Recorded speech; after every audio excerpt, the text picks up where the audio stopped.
Remembering a Devoted Keeper of Anne Frank's Legacy by Moni Basu. News article. Background.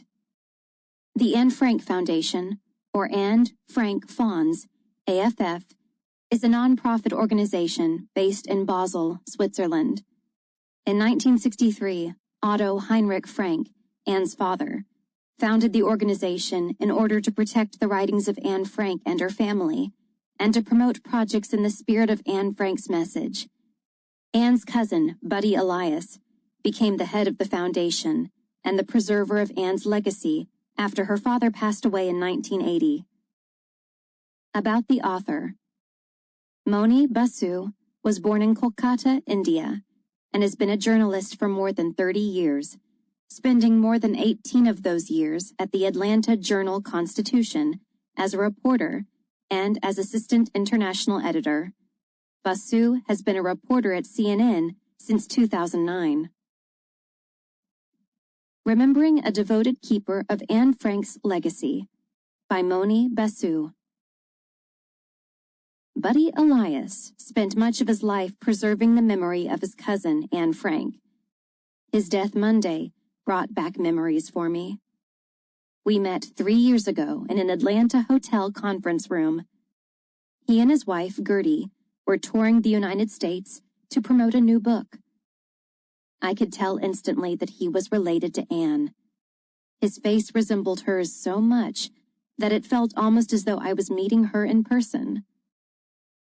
Anne Frank's Family had just been published, based on 14 boxes of letters, postcards, photos, and documents that Gertie accidentally discovered in the attic of their house in Basel.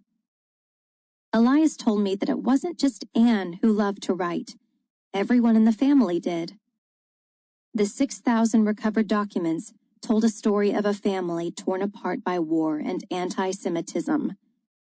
That day in Atlanta, I listened to Elias tell me about loved ones he lost. He told me he was lucky that his family had remained in neutral Switzerland when World War II broke out. I thought back to our conversation Thursday when I learned the news of Elias's death. He died peacefully at his home in Basel, Switzerland, at 90, said an announcement posted on the website of Anne Frank Fonds, the foundation that Elias headed. Like millions of people who read The Diary of Anne Frank, I was deeply influenced by her words and in awe of her family's courage. Anne received her diary on her 13th birthday and wrote in it for the 2 years that her family hid from the Nazis in the secret annex of an Amsterdam apartment. I was only in 7th grade when my father bought me the book in 1975. After the family was discovered, they were sent to Auschwitz. Later, Anne and her sister Margot were taken to Bergen-Belsen, where they both died in March 1945. Her father, Otto Frank, was the sole survivor of the family, one of only 7,000 people who made it out alive from Auschwitz. In the course of my 2 hours with Elias, I learned new things about the young Jewish girl whose journal is arguably the most famous in the world. She called him Bernd, short for Bernhard, Elias's formal name.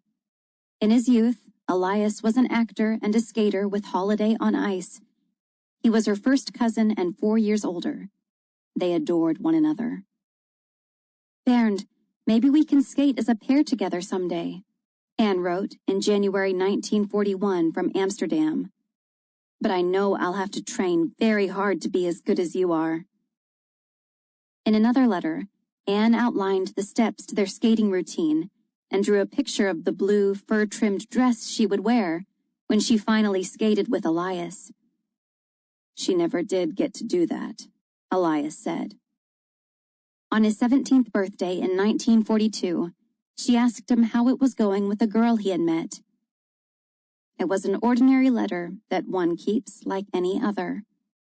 But it turned out to be her last to him, and he preserved it like a relic, as proof of his cousin's affection, as something to treasure. That was the last sign of life I had with Anne, Elias told me. After the war, Otto Frank searched frantically for his family and eventually learned their cruel fate. He published Anne's diary in 1947 and helped transform it for the stage and film. He created the foundation in her name in 1963. The first edition of the diary was in Dutch. Elias told me he had to wait several years for a German-language edition before he could read it.